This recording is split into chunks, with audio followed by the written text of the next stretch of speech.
No te desconectes. En breve, Divina Justicia.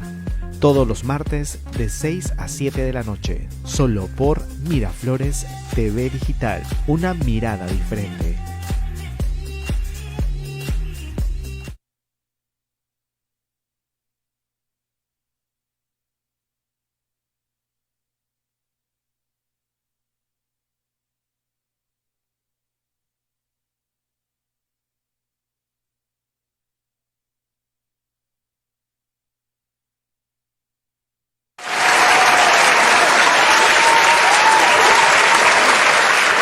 Buenas tardes, otra semana más con ustedes. Esto es Divina Justicia con la autora Rocío Cano Guerinoni, quien continúa trabajando fuera del Perú, haciendo patria.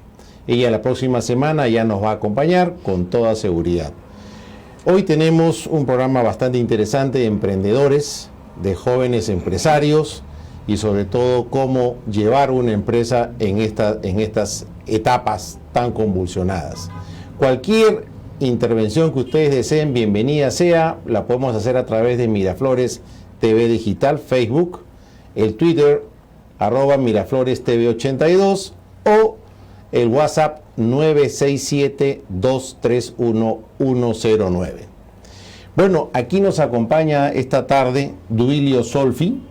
Él es un joven emprendedor, un joven empresario, haciendo empresa en estas épocas. Un poco, Duilio, cuéntanos tu experiencia que tienes haciendo empresas. Entiendo que últimamente has montado dos, una de mantenimiento en general y otra una barbería o una peluquería.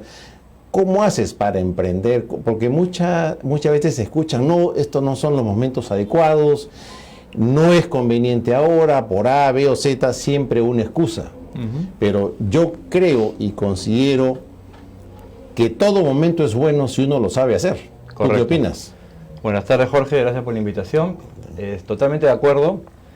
Si uno lo dilata, realmente nunca va a haber un momento adecuado. Uno siempre va a esperar o va a tratar de esperar el mejor momento. Así estemos en crisis, así estemos en bonanza, lo que fuese. Uno siempre tiende a dilatar ese tipo de cosas por temor, por no conocer o porque realmente no siente que está preparado.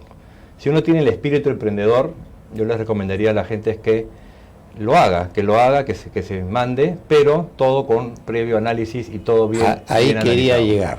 Hacer las cosas a la loca nunca sale. No. Y lo típico también es, mira, él puso una bodega, pongamos una bodega porque me va a ir bien. Correcto. Él puso un restaurante, oye, le está yendo bien, yo pongo restaurante, ergo me va a ir bien. Pero eso no es una regla y eso lamentablemente no se da usualmente.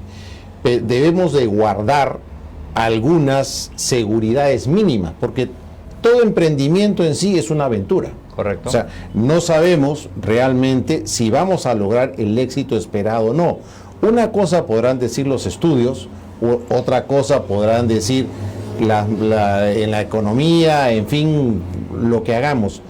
Pero tú, en la experiencia que la has vivido en carne propia, ¿qué es o cómo debemos de dar ese primer paso antes de? Y sobre todo, me gustaría que también te explayes para los radioyentes, es cuándo decir no. O sea, eso también es otra. Correcto, sí. Es verdad, tendemos a imitar lo que vemos que funciona.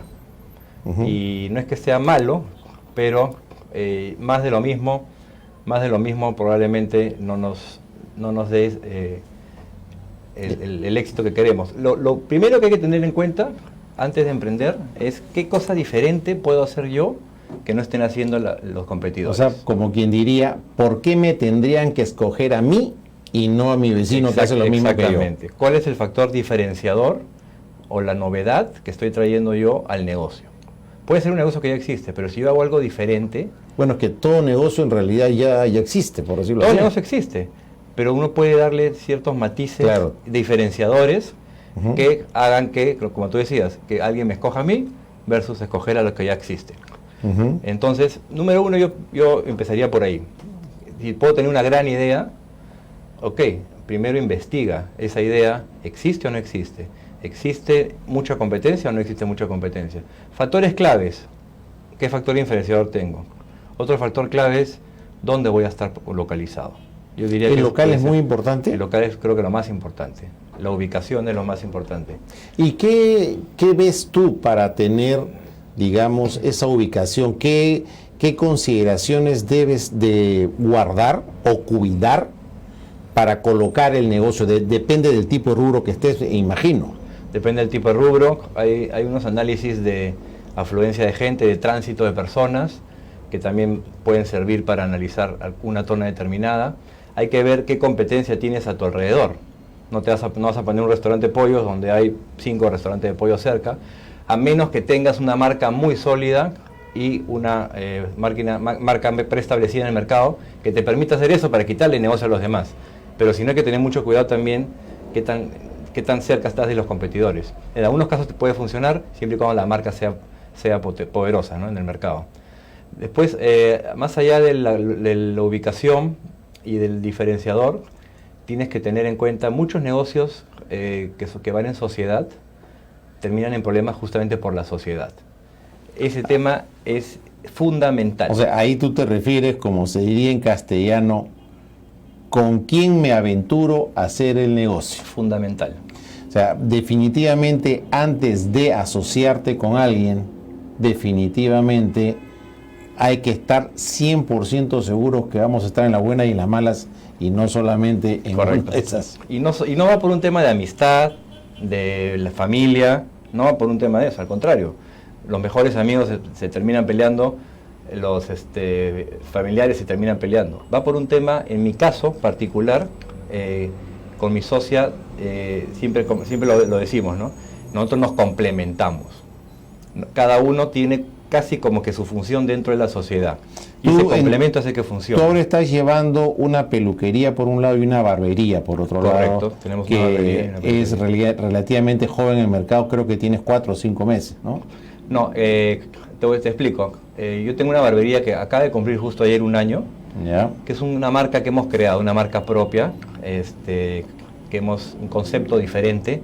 Por ahí va el factor diferenciador, que te lo puedo comentar en un rato, cómo llegamos a eso. Y la peluquería, que es otra manera de hacer negocio para disminuir ese riesgo, es justamente tomando una franquicia. Nosotros hemos tomado una franquicia de una peluquería que ya tiene 13 años en el mercado, que tiene 2 locales y que querían crecer, pero querían crecer a través del modelo de franquicias. Nosotros tomamos ese negocio, desarrollamos el modelo de franquicia, con la condición de que nos dieran a nosotros la primera franquicia. A ver, y una pregunta ahí, Duilio, ya que has tocado y para que entiendan los radioyentes. Una cosa es que tú empiezas el negocio propio, tú mismo lo ideas, lo gestas y lo llevas a la práctica. Y otro es tomar una franquicia, es decir, un negocio un negocio que ya está en boga, que uno reconoce fácilmente si tiene o no tiene éxito, y que minimiza tu riesgo realmente. Sí, lo minimiza porque ya partes de una experiencia vivida. En mi caso, yo, con toda honestidad, yo no sé nada de peluquerías, no sabía nada de peluquería hace 1 año y medio atrás. Y yo emprender en un negocio como este, que sabía que podía ser un buen negocio, porque todo el mundo ve que las peluquerías paran llenas, bueno, no todas, pero muchas, y las barberías también uno ve que cada día abren más, ¿no? Pero realmente no conoces el negocio hasta que lo vives, ¿no? Uh-huh. Entonces, en el caso nuestro, que no conocíamos bien el negocio, todo ese riesgo, ese aprendizaje tiene mucho valor, porque no solo es tomar la marca, que es quizás lo más importante, pero aparte de tomar la marca, estás tomando capacitación, estás tomando todo un seguimiento de know-how y de conocimiento que te brinda la marca para que no cometas los errores que probablemente ellos cometieron cuando empezaron. ¿Qué es lo usual cuando tomas una franquicia desde el punto de vista económico? Tú pagas un derecho por el uso de la marca y le das un royalty, es decir, una suma mensual, sí. o cómo lo manejas. Uno, cuando toma una franquicia, hay dos factores, lo que se llama el canon de entrada. El canon de entrada es un monto fijo que tú pagas simplemente por el derecho de la marca. Ya. Es un poco págame para yo enseñarte mis libros. ¿ok? Yo no te voy a dar a ti todos mis manuales de procedimientos, todos mis manuales de procesos, toda esa experiencia que yo he acumulado durante tantos años, te la voy a dar, pero va a tener un costo. Pregunto, sí. Vamos para entendernos bien, ¿ok? Cuando yo pago ese canon, yo todavía tengo la opción de decir no voy. En verdad, ya hay un contrato que está firmando. Correcto. Cuando tú firmas, cuando tú pasas, es más, deberías firmar un contrato antes de pagar un canon. Porque los canos pueden llegar desde $5.000 hasta $100.000. Claro, depende del tipo de negocio, exactamente. Depende del negocio y de la marca, que el valor que la marca tenga. Entonces yo como comprador de la franquicia o franquiciario, o el que franquicia, tendría mucho cuidado de que el contrato, de firmar un contrato antes de pagar, porque eso no se devuelve ese dinero normalmente. Correcto. Entonces ahí tenemos una primera llamada de atención. Sí, tener cuidado que el contrato esté bien delimitado. ¿Qué debes tener en cuenta cuando hacemos un contrato de franquicia? Bueno, primero, el royalty, o lo que le llaman la regalía, que uno va a pagar mensualmente. ¿No? Que normalmente fluye entre el 5 o 8%. Normalmente es un porcentual de las ventas. De la venta, sí. Es un variable que se paga los primeros días del mes siguiente sobre la venta que has tenido. Eso quiere decir que el franquiciante siempre, es decir, para entendernos, el que te otorga la franquicia, siempre va a tener control sobre tus libros. ¿Cómo es? No sobre los libros, pero normalmente trabajas con un sistema, ¿no es cierto?, de facturación.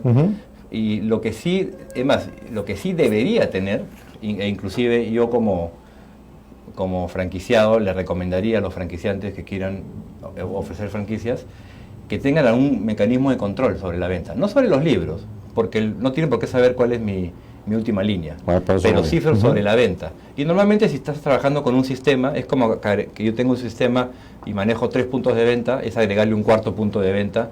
Claro, y tengo visibilidad. O sea, básicamente tu tiquetera donde emites las boletas y facturas. Correcto, y es lo mejor, porque es transparente de ambos lados. Así es, de acuerdo. O sea, al final, si tú estás emprendiendo un negocio con un socio, digamos, el franquiciador o el franquiciante, se va a convertir en una especie de socio tuyo, ¿no es cierto? Por más que no lo sea. No, y aparte estimo yo, Duilio, que al franquiciante no le va a gustar en absoluto que le ponga un cartelito clausurado, porque clausuras tú el lugar con la marca que está puesta. Correcto. Entonces algo malo hizo. Sí, correcto. Entonces, básicamente, por transparencia, yo recomiendo eso, que tenga acceso a la venta, no al resto, ¿no? No tiene por qué.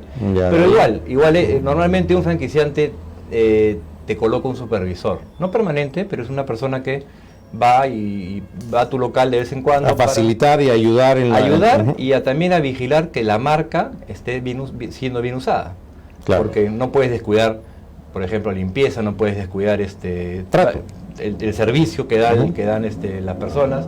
Entonces, ese tipo de cosas, el supervisor trabaja para la marca, se encarga de que los franquiciados cumplan con lo que está estipulado, ¿no?, en el contrato, que es cuidar la marca, ¿no?, y la calidad del producto o del servicio en este caso. Otro factor que te había comentado, el socio o socios con los cuales vamos a trabajar. Sí, fundamental. En mi caso, como te decía, funciona porque hay un complemento, ¿no? Si los dos vamos a querer hacer todo lo mismo, probablemente vamos a tener muchas discusiones o diferentes puntos de vista, y no es sano, ¿no? Lo mejor sería delimitar. Ahora, tiene que haber mucha confianza, eso es lo principal, ¿no? Confianza, bueno, eso sí. Si no funciona. Hemos hablado de eso, hemos hablado de la locación, y lo otro que es muy importante también es tener en cuenta ser realistas, no pensar en el negocio soñado y armar toda una infraestructura maravillosa para recuperar el dinero pues en 24 meses. Antes que continúe, sí, y tienes toda la razón, yo he visto grandes restaurantes que inauguraron, como quien dice, con bombos y platillos, se veía una inversión espectacular, mobiliario, vajilla, en fin, y resulta que a los 7 meses estaban cerrando. Sí, y he visto varios de esos también, y da mucha pena, porque probablemente no estaban bien asesorados o no estaban en su realidad. Hay mucha gente que quiere empezar a lo grande. Por eso, ahí en tu experiencia, ¿qué es lo mejor? Lo mejor es empezar chico, ser uno chico, tener el sueño de ser grande, pero empezar como un negocio pequeño que va creciendo según lo que la demanda va pidiendo. No pensar que la demanda va a venir en un día. Los negocios, Jorge, no quiebran por rentabilidad, quiebran por falta de liquidez. Y eso hay que tenerlo claro. El capital de trabajo es fundamental. Uno tiene que pensar a la hora que abre un negocio en tener, yo recomendaría ideal, 12 meses de capital de trabajo. Capital de trabajo, para los que no tienen conocimiento del término, es el dinero que necesitas para pagar tu operación básica. Es decir, imaginémonos que en esos 12 meses no tengo un sol de ingreso. Exacto. Por decirlo de una Imagínate manera. que no va nadie a tu restaurante, a tu peluquería, nadie pisa tu local y tú tienes que pagar igual alquiler, planilla, Más arbitrios. tienes que pagar tu regalía, licencias. tienes que pagar impuestos, impuestos no, pero tienes que pagar impuestos municipales y ese tipo de cosas. O sea, todos tus costos operativos básicos. Ok. Claro, obviamente 12 meses, si no No, entra pues, nadie en no, 12 no. meses vas a quebrar igual. Pero lo que voy es, hay mucha gente que emprende Pensando que al día siguiente pues, ya va a estar lleno. va a estar lleno y tiene cómo pagar Y todo. los clientes van a llegar, estoy seguro, pero no van a llegar en el primer día. Entonces uno tiene que tener esa espalda, que le llamamos capital de trabajo, para aguantar la operación. Yo recomiendo no menos de 6 meses, si puede ser 9 o 12, mejor. Eso es fundamental. Esos restaurantes que están cerrando, que tú ves que cierran, son restaurantes que probablemente, o locales o negocios, que probablemente han recibido un financiamiento y la venta no está acompañándolos, o proyectaron mal su demanda. Y la venta no los acompaña y, como estamos hablando ahorita, tienen que pagar todo lo que tienen que pagar, la operación se tiene que pagar y llega un momento que se les acaba el dinero. Y por eso cierran. Es lamentablemente es por eso, ¿no? Básicamente es el principal motivo por el cual cierra un negocio. Otro tema es publicidad. Sí. ¿Cómo manejar con muy bajo costo una publicidad que realmente se enfoque y llegue al público objetivo que tú quieres? Porque no para todos, por decirlo así, es determinado negocio. O sea, si yo saco volantes y reparto a la calle, o sea, caminando, yo entiendo que estoy desperdiciando dinero en público que no es mi objetivo. Entonces, ¿cómo has tú delimitado ello y cómo lo vienes manejando, que sé que ha sido muy exitoso en tu caso? Lo primero es identificar bien tu público objetivo.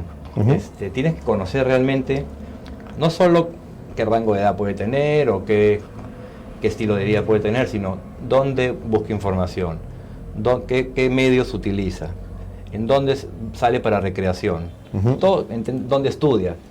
Hay que realmente buscar entender. Si no tienes dinero para hacer una investigación de mercado cuantitativa, por lo menos puedes hacer unos focus groups, algo que no cuesta mucho dinero, para investigar a ese público que tú crees que es tu público objetivo. Porque puede ser que hagas la investigación y te des cuenta que realmente no lo es, o tienes que segmentarlo aún más.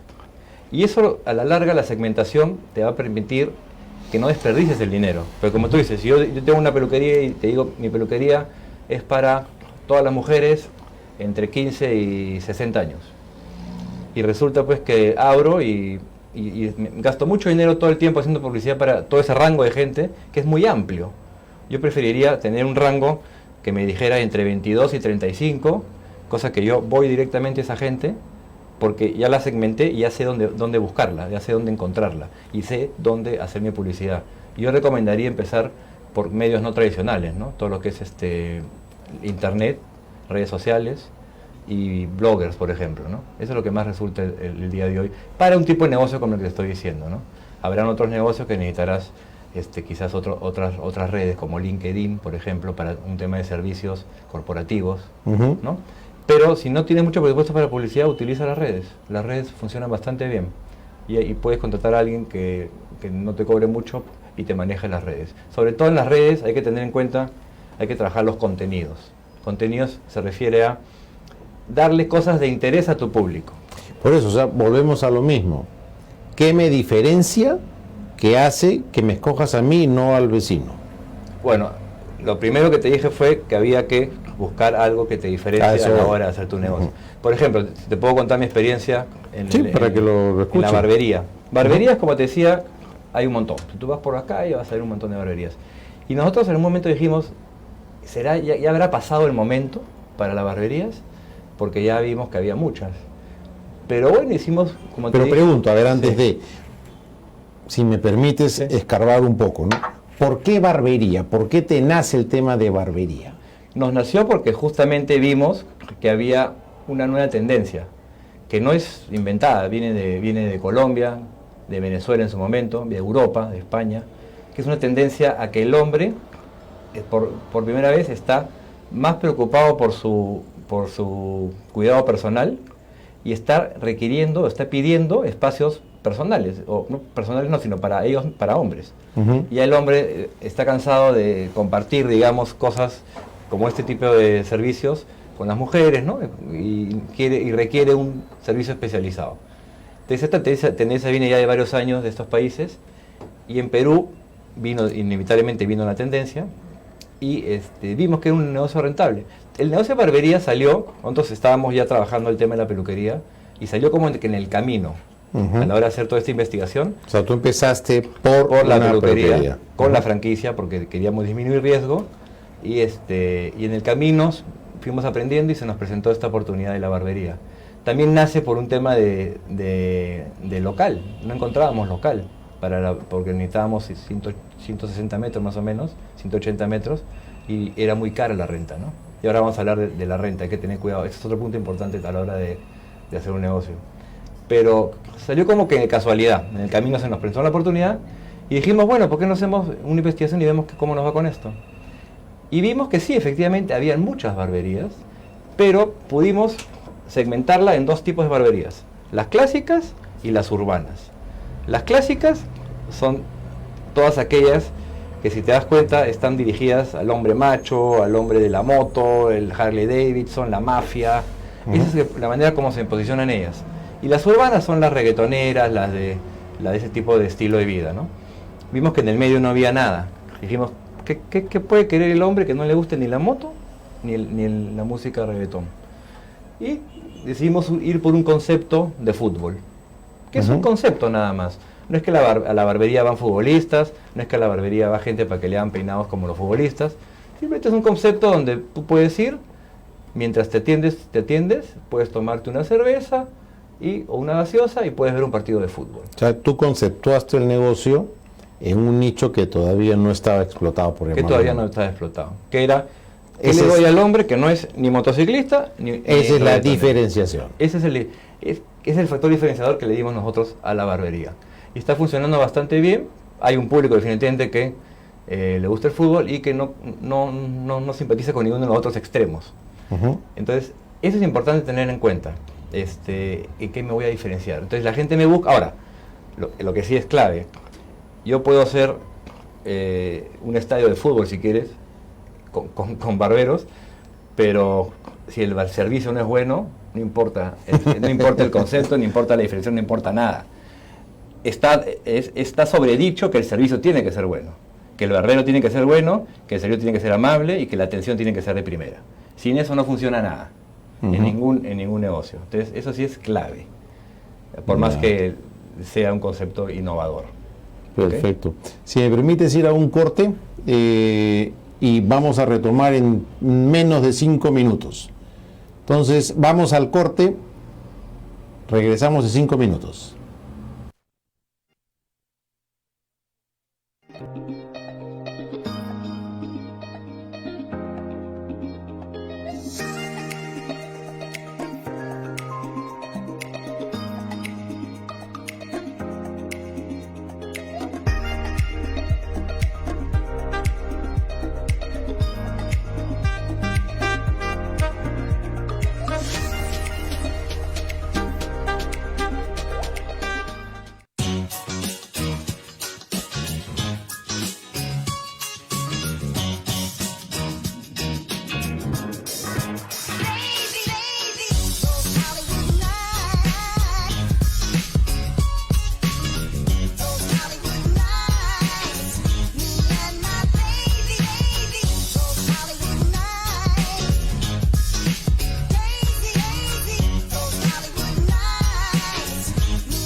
En los últimos años, se generaron avances con relación a la igualdad de género.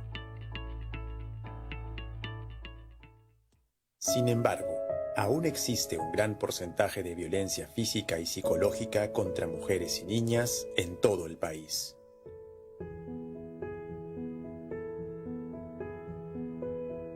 La igualdad de oportunidades y la diferencia salarial en el ámbito laboral y profesional es limitada.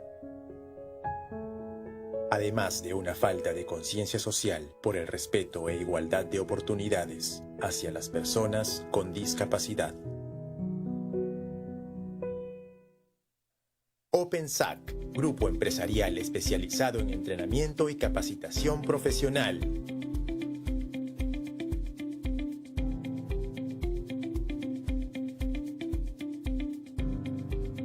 Y Factor Ejecutivo, revista de negocio, inversiones, derecho y recursos humanos, cumpliendo con su objetivo principal de apoyar proyectos sociales, presentan el Tour del Empoderamiento. Mujeres con...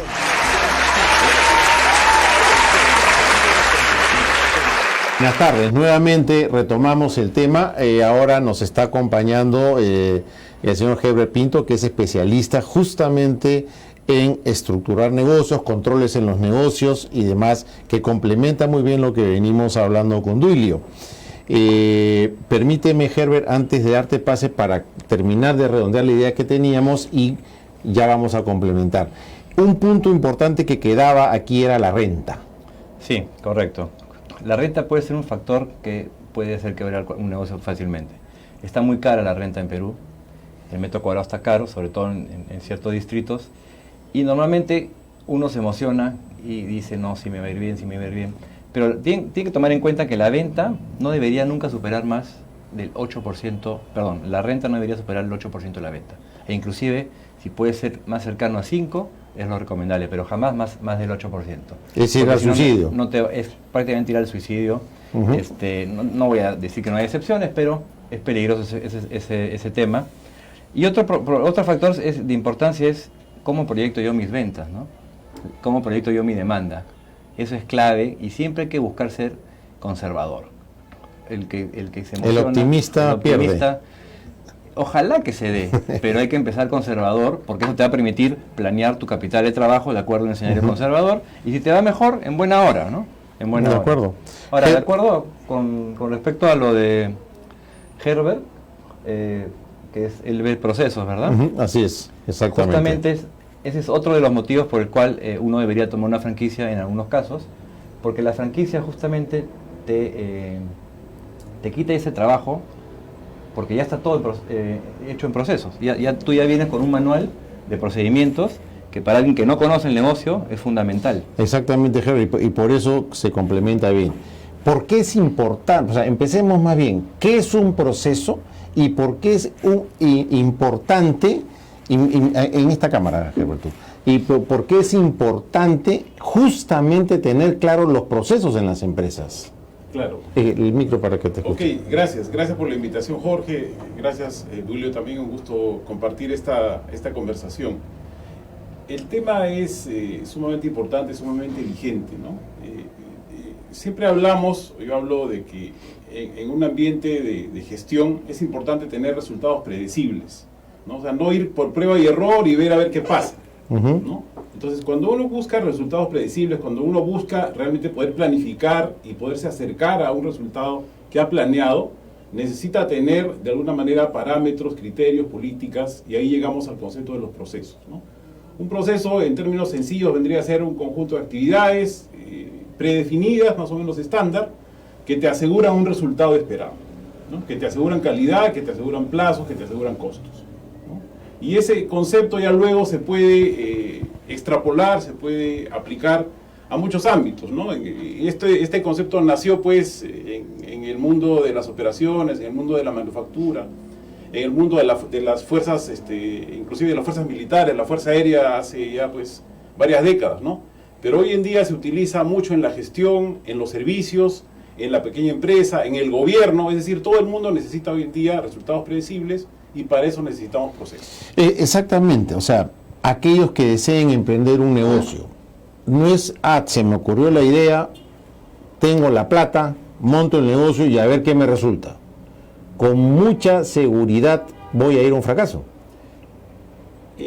Es cierto, ¿no? Pero también hay que ser realistas. Hoy en día vivimos en un mundo completamente buca, como le dicen, ¿no? Un mundo que es incierto, un mundo donde estamos llenos de ambigüedad, de complejidad, de vulnerabilidad por todos lados. Entonces, inclusive en un mundo tan turbulento, tan incierto como el actual, es necesario tener un mínimo de procesos, un mínimo de control, un mínimo de estándares para poder llegar a ciertos resultados, siempre con un poco de riesgo. O sea, hoy en día nada se puede asegurar. Definitivamente, el simple hecho de emprender un negocio es ya en sí un riesgo. Ahora, la idea es minimizar el riesgo, pero siempre voy a tener riesgo. Así es. Sí. Ahora, ¿cómo controlo ese riesgo? ¿Cómo puedo minimizar ese riesgo? Yo creo que justamente a través de los controles, definitivamente, que tiene que haber, y obviamente lo que tú has dicho muy bien, minimizar el riesgo con quién me junto, correcto, minimizar el riesgo de mis gastos, cómo empiezo un negocio. O sea, hay que estructurarlo, y ahí es donde tú entras con toda tu experiencia. Así es, ¿no? Hoy en día pues hay que planificar todo, inclusive en un escenario o en un entorno turbulento, incierto, hay que planificar, ¿no? Hay técnicas modernas de planificación, ya no hay la planificación clásica que yo decía, de aquí a 10 años espero hacer tal cosa, ¿no? Hoy en día ya hay escenarios más cortos, hay inclusive what if, ¿no? ¿Qué pasa si hago esto? ¿Qué pasa si hago el otro? Hay análisis de sensibilidad sobre diferentes escenarios, pero incluso en ese tema igual es importante planificar, ¿no? Algunas personas un poco atrevidas dicen pues que hoy en día ya nada se puede planificar, que hoy día ya no vale, simplemente hay que esperar a ver qué cae, ¿no? Bueno, eso creo que es una receta, como decías hace un rato, de fracaso, ¿no? O una receta pues de rezarle a la Virgen a ver si liga, ¿no? Entonces de todas maneras se necesita algo de planificación, algo de control. Y otro concepto importante que aplica hoy en día es que la planificación moderna tiene que basarse en periodos más cortos, ¿no? En los cuales continuamente estamos revisando y estamos replanificando de acuerdo a los resultados. A ver, ¿tú qué dirías entonces, Herbert, a un emprendedor, una persona que quiere poner un negocio? ¿Cómo debería de estructurar desde el punto de vista de control? ¿Qué tú le aconsejarías? Y sobre todo, obviamente, minimizando gastos, ¿no? O sea, no ir tampoco a grandes planificaciones y demás. Cuando uno empieza un negocio, al contrario, está ajustado, pero también, como dice bien Duilio, le metí demasiada plata y no resultó. Claro. Entonces, ¿cómo, digamos...? Hay un consejo que creo que siempre aplica, ¿no? Algunos dicen, pues, piensa en grande, pero comienza en pequeño. Eso es importantísimo. Es importante. Tú puedes tener un horizonte, una planificación, una visión, como le llaman, muy ambiciosa, muy agresiva, de aquí a N años. Pero tienes que comenzar en pequeño. Tienes que comenzar con algo más acotado, donde el riesgo sea menor. Y a medida que vas avanzando y a medida que vas viendo resultados y vas controlando estos resultados, puedes ir lanzando una siguiente ola de tu proyecto, una siguiente ola de tu negocio, ¿no? Crecer conforme a la demanda, ¿no? No crecer, no adelantarte a la demanda. O sea, como te digo, conservador. Siempre pensar en conservador. Sí, crecer no solamente con la demanda, diría yo, ¿no? Sino con el entorno, con el mercado, con la competencia, en fin, hasta con el Estado, con los reguladores, ¿no? Con todo el ecosistema, como le llaman, te va a afectar. Mira, y tocando el tema ahí, Herbert, permíteme irme un poco más allá. El Estado, a mi modo personal, sistemas de control los tiene escritos, pero no se aplica ni uno. Y ese es en gran parte también porque el Estado es un pésimo administrador. Claro. Porque creo yo que si se aplicasen los controles, el Estado podría ser un buen administrador. Pero justamente se ve cómo se le saca la vuelta para poder tener un beneficio personal y esa empresa estatal siempre termina perdiendo. Por más, digamos, entre comillas, viable que pudiera ser. ¿O tú qué opinas? Pienso que sí, ¿no? El Estado de por sí el Estado, desde los años, en fin, que yo tengo uso de razón, siempre ha pecado de exceso de control, pero un exceso de control mal entendido, ¿no? Mal entendido. Simplemente de tener así páginas de manuales, de controles, de sanciones, de procedimientos, en fin, mamotretos, pero que a la hora de la hora no se cumplen, ¿no?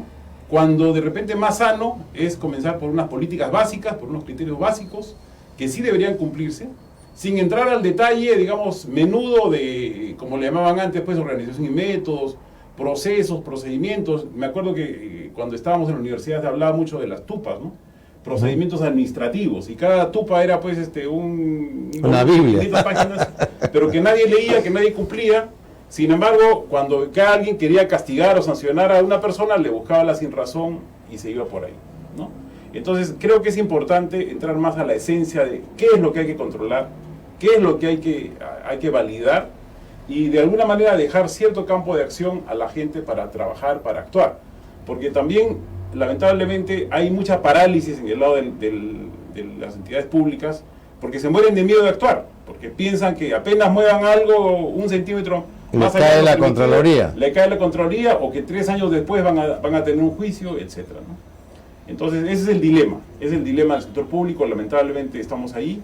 Hay mucho por cambiar, seguramente, como hemos conversado en alguna oportunidad. Hay que cambiar cultura, hay que cambiar, en fin, valores de la gente, hay que cambiar una serie de mediciones, soft y hard, en la gente del Estado, ¿no? Es un tema muy amplio, muy complejo, que seguramente nos daría para varias horas de conversación. ¿Y tú crees que por eso muchos empresarios de éxito, profesionales de éxito, por ello no ingresan al sector estatal? Sí, pues lamentablemente es eso, ¿no? Y estamos perdiendo de repente los mejores, la gente más calificada que podría entrar al Estado, como es en el primer mundo, pero prefieren no entrar y evitarse ese sinsabor o esa mala experiencia, ¿no? No solamente es el tema de los sueldos. Antes se decía, no, yo no trabajo en el Estado porque pagan poco. Hoy en día ya no es tan cierto. Hoy en día hay empresas públicas que pagan mucho mejor que en el sector privado. Es correcto. ¿No? Pero, sin embargo, a pesar de eso, los mejores talentos, los jóvenes, dicen, yo ni loco voy a entrar al Estado, ¿no? Porque no me voy a desarrollar, porque más bien me voy a deformar en vez de crecer, ¿no? Entonces, ¿cómo rompemos ese círculo vicioso? Es un tema complejo, ¿no? Complejo. Cambios estructurales seguramente se requieren, y muchas otras cosas más que tienen que ver ya con los valores de las personas. Uh-huh. Y traspolando ello al sector privado, a un emprendedor, ¿tú qué dirías? O sea, ¿cómo empezar a poner yo mis controles en la empresa también para que a mí no me saquen la vuelta, ¿no? Claro. Y saber también la alarma anaranjada antes de que se convierta en roja y se acabó mi negocio, quebré. ¿Cómo hacer ello? Claro. Ahora, en el caso de un emprendedor, creo que lo primero, antes de pensar en los controles y en todos los temas duros, hay que ver realmente cuál es mi pasión, en qué soy bueno, ¿no? Creo que de eso me estaba hablando algo. Sí. Es un tema de un emprendedor, tiene que ver. No me voy a meter, pues, a vender clavos o a vender naranjas porque alguien me dijo que van a subir de precio, ¿no? O que va a haber mucha demanda. O sea, tiene que ser algo en lo que realmente yo sea bueno, en lo cual pueda tener un diferencial, una ventaja competitiva, ¿no? El diferencial que también le hemos tocado, y eso es lo más importante. Yo estimo que ya todos los negocios, por decir así, están saturados. Están. Entonces, salvo que siempre hay excepciones, hay algo nuevo que pueda desarrollarlo a un iluminado, pero por lo general es más de lo mismo. Pero ¿cómo yo hago que yo no sea un más de lo mismo? O sea, ¿en qué puedo diferenciar? ¿Cómo puedo yo lograr esa diferenciación, como vengo diciendo, que me compren a mí y no le compren al vecino que hace exactamente lo mismo que yo? Buscando el valor agregado que tú le puedes dar al cliente, ¿no? Ese valor agregado adicional es lo que va a hacer que te compren a ti. Y que no es fácil encontrar, pero solo lo vas a encontrar si realmente conoces bien a tu público objetivo. Conociéndolo, investigándolo, vas a descubrir qué falencia existe en ese tipo de negocios y tú cómo se la vas a dar. Yo creo que ese es un factor importante. ¿Tú qué dices, Herbert? Sin duda, partir de ambos lados, ¿no? Yo diría, partir de conocer el mercado, conocer claramente quiénes son tus clientes, cuál es tu mercado objetivo, ¿no? Y cómo es que quieres llegar a ellos, como dicen ahora, con una propuesta de valor única, ¿no? Con una propuesta de valor diferente. Para eso tienes que conocer el mercado, al que estás apuntando y tienes que conocer tu producto y ver cómo es que calza mejor tu mercado con el mercado con el producto, ¿no? Esa es de alguna manera la definición de propuesta de valor. Lo que mejor calza entre el mercado al que quieres llegar y el producto que tú tienes, ¿no? Ahora, tú decías que ya de repente todos los productos, todos los mercados están saturados, están copados. Es cierto de alguna manera, pero no tanto, ¿no? O sea, porque hoy en día, pues con todas estas corrientes nuevas que hay de innovación, de pensar fuera de la caja, del pensamiento lateral, de todos estos conceptos, hacen que realmente cada vez salgan nuevos negocios muy creativos y que realmente tengan éxito, ¿no? Alrededor del mundo digital, alrededor en fin, de algunos temas disruptivos, y hay, ¿no? Se dice, pues, hay autores que hablan de un concepto de los océanos rojos y los océanos azules, ¿no? O sea, la mayoría de nosotros, los negocios clásicos están en un mercado de océanos rojos, ¿no? En los cuales los tiburones están desangrando a las presas y todos estamos ahí corriendo para evitar que nos coman, ¿no? Entonces, esos son los mercados en los cuales todos competimos contra todos y nos peleamos, y al final es guerra de precios, o al final es cómo hago para ganar con el otro, y también por ahí comienzan los vicios de corrupción, los vicios de soborno, los vicios de negocios oscuros, ¿no? El otro lado, cuando se habla de océanos azules, se habla de lugares en los cuales yo tengo un producto diferenciado, donde no tengo competidores o tengo pocos competidores, y donde realmente puedo tener una ventaja, una fortaleza con el cliente, ¿no? Entonces, a tu pregunta de hace un rato, un pequeño emprendedor, un pequeño empresario, ¿cómo puede llegar a eso? Tal vez sea difícil en productos que son muy comunes, muy commodity, ¿no? Quiero vender zapatos, quiero vender limonada, bueno, ya es un commodity. Pero hay productos, hay servicios, hay conceptos que cada día nos están sorprendiendo, ¿no? Sobre todo los que ya tenemos algunos años, nos sorprenden cómo es que los jóvenes con tanta rapidez sacan nuevos negocios, ¿no? Y eso tú lo ves cuando ves estas famosas apps en los celulares, ¿no? Cada concepto, cada tema que sale es inesperado y de alguna manera todas tienen éxito, ¿no? Entonces, la recomendación, el consejo para el pequeño empresario, para el emprendedor, primero que nada, la pasión por el tema, por el producto, por el servicio que va a dar. Mucho ojo, tratar de no caer en un océano rojo, como se dice, ¿no? De me voy a desangrar con los tiburones. Tratar de tener un producto diferenciado, de alguna manera. Puede ser por el producto, puede ser por el servicio postventa, puede ser por el canal de llegada, puede ser por algún otro atributo, ¿no? O sea, hay algo, ¿no? Y en ese caso, eventualmente puede ayudar leer algunos libros, puede ayudar ir a algunos talleres, puede ayudar algo de asociatividad de repente, ¿no? Conversar con gente del sector para tener cierta información. O sea, hay muchos caminos por los cuales un pequeño emprendedor puede llegar a adquirir estos conceptos. Hay también incubadoras de negocios en las universidades, en algunos lugares, que pueden ayudar a que estos negocios vayan por el camino correcto, ¿no? Hay consultorías, asesorías. De repente esa palabra le puede dar miedo a un pequeño empresario, ¿no? Esto es muy caro, esto no es para mí. Pero hay hoy en día servicios para todos los bolsillos, ¿no? Creo que por ahí hay que... Lo que decía de las universidades es interesante. Yo justamente soy docente y tengo un curso que se llama Modelo de Negocios, donde les enseñan a los chicos que están por graduarse a cómo emprender, a cómo poner su propio negocio. Yo recuerdo que en la Pacífico, los que se graduaban en administración tenían que hacer una tesis. Y yo tuve que hacer eso. A la sazón, Bembos nace de ahí, de dos amigos, Camino y no me acuerdo el... Sí, Camino. Nace de ahí. En la época que tú me estás hablando, uno tenía que ejecutar el negocio. Exacto. ¿No? Ahora, y Bembos nace de ahí y terminó siendo realmente un gran negocio que llegó a competir con Burger King y con McDonald's y no salió al mercado. Y se enfocó mucho en lo que le gustaba al consumidor peruano. Era una carne, como también vemos nosotros que tenemos, por ejemplo, Bembos aquí en Lima. Es rarísimo que tú tengas una hamburguesa con arroz. Pues sin embargo, cuando te Puno y la hamburguesa es con arroz. O sea, también se empezó a identificar lo que tú decías, conocer tu mercado. Claro. O sea, ¿qué es lo que le gusta al mercado? O sea, que es, no algo es... que es algo que las cadenas americanas no van a hacer. Exactamente. Ellos son muy estandarizados en lo suyo. A mí me tocó Parametrados. Esto es así, parametrado. lo pones en todos los lados. Y Sí. se repite ese modelo, se duplica y punto. Correcto. Son muy pocas las que quieren innovar. Pero sí, me da eso, se llama tropicalización. Como llego yo a un mercado nuevo y me adecuo a las costumbres de ellos, ¿no? Más que convencerlos ellos que se adecúen a las mías, ¿no? Que es más difícil. Pero es verdad. Y bueno, algo también que es importante a la hora de hablar de esto, bueno, te decía que ya se está enseñando esto en los institutos, en las universidades. Conozco un instituto de gastronomía que les enseña a los chicos. Normalmente un chico que estudia esta carrera quiere o hacer un restaurante o algo relacionado al turismo y a la gastronomía. Entonces le das la teoría, pero también le das las herramientas para que saliendo puedan ellos emprender en un negocio dirigido a este tipo de negocio, ¿no? Este tipo de sector. Sí, pues ese modelo de educación es muy válido, muy necesario hoy en día, ¿no? Hay varias universidades que lo están haciendo, el learning by doing, ¿no? O sea, aprender haciendo.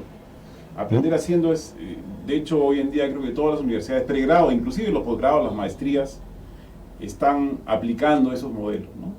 Para, de alguna manera, llevar a la práctica todos los conceptos que pueden haber recibido.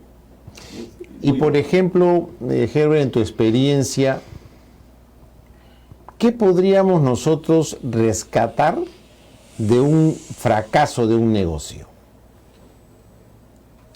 Bueno, Te he puesto la pregunta a la inversa. sí. Difícil decirlo, pero o difícil ponerlo en pocas palabras, pero yo creo que de todo se aprende. Así De es, todo se aprende, uno exactamente. aprende, y justamente el valor está en levantarse, ¿no? En levantarse, en recoger las experiencias, las lecciones aprendidas de cada acción que uno haya hecho, sea fracaso, sea éxito, sea fracaso parcial, sea, en fin, experiencia buena, mala, regular, de todo hay que aprender y de alguna manera aplicar ese aprendizaje, ese conocimiento nuevo a un nuevo emprendimiento, a un nuevo negocio. Claro, como decíamos al comienzo de este programa, conocer bien el mercado al que estás entrando, conocer bien a tus competidores, porque si no aprendemos de los errores de otros, ¿qué nos va a pasar a nosotros? Cometer el mismo error, Sí. tropezar, como se dice, con la misma piedra, y va a ser bien doloroso. Entonces, hay que saber por qué se fracasa, anticiparnos a ello. Y creo, Herbert, que ahí también mucho hace lo que es tu experiencia, los controles, las alarmas, y las alarmas tempranas, Así es. que son lo más importante, porque una alarma o un aviso cuando ya yo estoy, como quien dice, muerto, ¿de qué me sirve? Sí, pues por eso es válido, como se dice, hoy en día nadie puede inventar la rueda, ¿no? Así es, Todo ya. ya está hecho, todo está escrito, entonces hay que aprender de buenas prácticas, ¿no? Hay que aprender de modelos de referencia, hay que hacer lo que los gringos le llaman benchmarking, tenemos que compararnos, tenemos que ver cómo lo hacen otras industrias, otros negocios de mi sector, de mi tamaño, en otros lugares, ¿no? No necesariamente voy a hacerlo al pie de la letra, pero sí puedo tener una experiencia de cómo lo hicieron, de modo de recortar el camino, no seguir algo de prueba y error, ¿no? Siempre yo hablo esto de prueba y error. No nos podemos dar el lujo de hacer prueba y error hoy en día. Tenemos que tomar la mayor cantidad de experiencia, la mayor cantidad de aprendizaje de otros para poder recortar el camino al éxito, ¿no? De alguna manera evitar pasar por los pasos equivocados que otros han dado, ¿no? Y no solo es aprender de otros, que es importante antes de iniciar, sino una vez que inicias, es tú aprender de lo que está pasando el día a día. Y a lo que voy es que el éxito, para asegurar el éxito de un emprendimiento, el emprendimiento no se delega, tampoco se terceriza. Si tú decides emprender, tú tienes que estar metido ahí. No es que yo recibí una liquidación de mi trabajo, invierto en un negocio, pongo a alguien que lo maneje, no va a funcionar. Como es, el ojo del amo Engorda el caballo. Si no estás dispuesto a hacer eso, entonces mejor mete tu plata a un fondo que te pague entre el 5 y el 8% y quédate tranquilo. Porque si no te vas a meter en tu negocio, es posible es muy probable que no funcione. Y que no aprendas tú mismo de cómo mejorar cada vez más. Porque si no estás involucrado, vas a tener ese problema. Y la mayoría de negocios, o no sé la mayoría, pero muchos negocios tienen ese problema, ¿no? Que tengo capital, invierto, y espero que me dé plata. Claro, depende mucho del modelo de negocio, ¿no? Ahora que hablabas del modelo de negocio. Pero si realmente es un tema en el cual tú quieres marcar la diferencia y quieres innovar o quieres dejar huella, tienes que hacerlo tú, no lo puedes tercerizar, como bien dice Duilio. Tienes que hacerlo tú, tienes que ejecutar la parte la parte misional del negocio, la misión del negocio, ¿no? Probablemente puedes tener asesoría, puedes tercerizar algunos procesos de soporte, de apoyo, ¿no? Bueno, tu contabilidad, tus temas logísticos, eventualmente se lo puede dar a alguien cuando ya estás estable, ¿no? Pero al inicio tú tienes que hacerlo, tienes que aprender y tratar de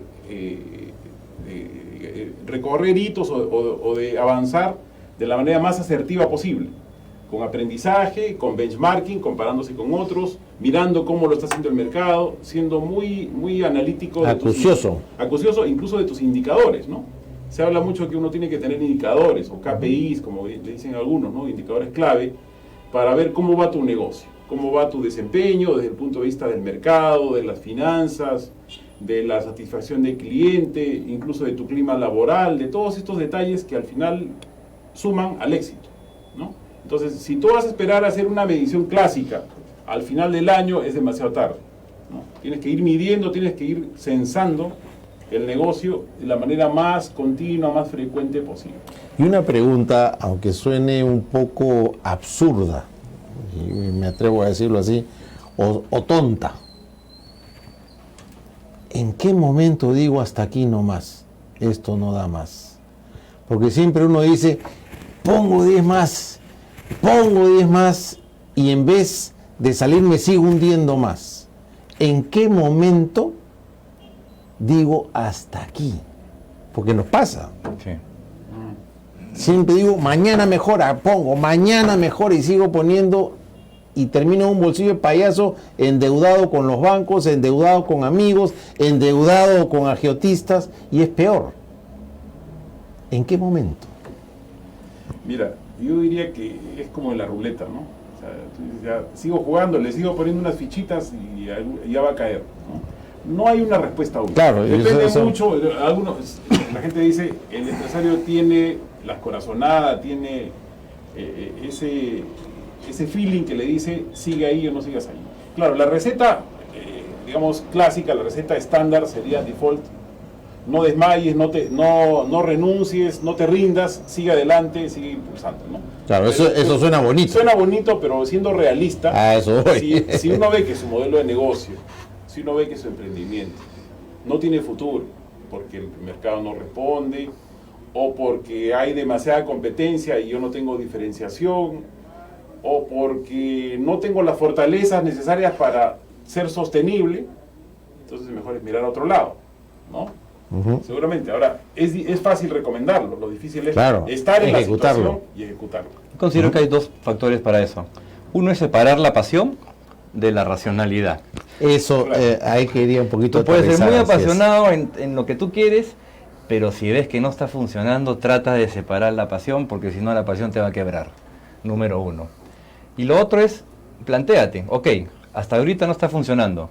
¿Qué diferente voy a hacer para que funcione? Si no se me ocurre nada diferente, entonces déjalo ahí, porque vas a seguir repitiendo lo mismo y no repitiendo lo mismo no vas a conseguir el éxito. Claro, o sea, si tú quieres resultados distintos, hay que hacer cosas distintas. Cosas distintas, Correcto. definitivamente. La frase de Einstein, ¿no? Famosa, sí. Para ir cerrando, que ya nuestra querida Yasmín, para variar, ya levantó dedito, unas ideas finales, si nos puede dar Duilio y después Herbert, por favor. Bueno, como decíamos al principio de todo esto, no hay momentos adecuados, no es mañana o pasa la crisis y lo hago, no hay un mejor momento, nunca va a haber un mejor momento. Si realmente tienen algo que los apasiona, investiguen primero, investiguen qué cosa existe, qué cosa pueden hacer y vean qué cosa voy a hacer diferente. Si va a ser uno más de lo mismo, piénsenlo 2 veces. Si tienen una propuesta de valor interesante, háganlo. Eso es lo que yo les recomendaría, pero con mucho cuidado y siempre teniendo en cuenta las variables financieras y capital de trabajo y todas las cosas que hemos hablado. Gracias, Duilio. Herbert. Sí, yo recojo lo que mencionaba Duilio respecto a la pasión y la razón, ¿no? Creo que al final un emprendedor lo que va a mandar es la pasión, y de hecho está bien que sea así, pero no es que la pasión nos debe cegar o enceguecer respecto a la realidad, ¿no? Entonces sí, sigue tu corazón, sigue tu pasión, trata de buscar tu negocio, trata de diferenciarlo, tienes que diferenciarlo. Si tú ves que eres un commodity más, eres uno más del montón, cambia de giro, cambia de rumbo, ¿no? Entonces, por ahí. Por otro lado, justo me acuerdo que en la mañana escuchaba al premier, ¿no? Hablaba de que están promoviendo un nuevo rollo, ¿no? De que estamos promoviendo nuevamente una reactivación de la pequeña y mediana empresa, y estamos viendo que los factores críticos para la reactivación son darles acceso al crédito y darles simplificación administrativa. Muy válido, está bien, ¿no? Pero ya está quemado eso. Pero, claro, Sí, pero eso sigue siendo más de lo mismo. Más de lo mismo, y además suena a asistencialismo. Así es. O sea, con asistencialismo es que estamos como estamos. De acuerdo. O sea, lo que necesitamos es más bien facilidades de libre empresa, facilidades de que todo el mundo pueda acceder a los recursos del ecosistema, y luego promover, ¿no? Mucha educación, muchos valores, mucha, en fin, competitividad interna, mucha asociatividad, ¿no? O sea, hoy en día se recomienda mucho en los pequeños negocios. Ya. Bueno, Herbert, ya nos están cortando. Listo. La idea es esa. Les agradezco mucho la presencia, Jorge. creo que ha sido bastante enriquecedor. Hay que emprender, pero con cabeza fría. Hay que ser apasionados, pero no, apasionados, pero no, ser cegados por esa pasión. Les agradezco mucho. Nos vemos el próximo martes, igual a las 6 de la tarde. Esto es Divina Justicia con la autora Rocío Cano. Muy buenas tardes, hasta el próximo martes. Gracias.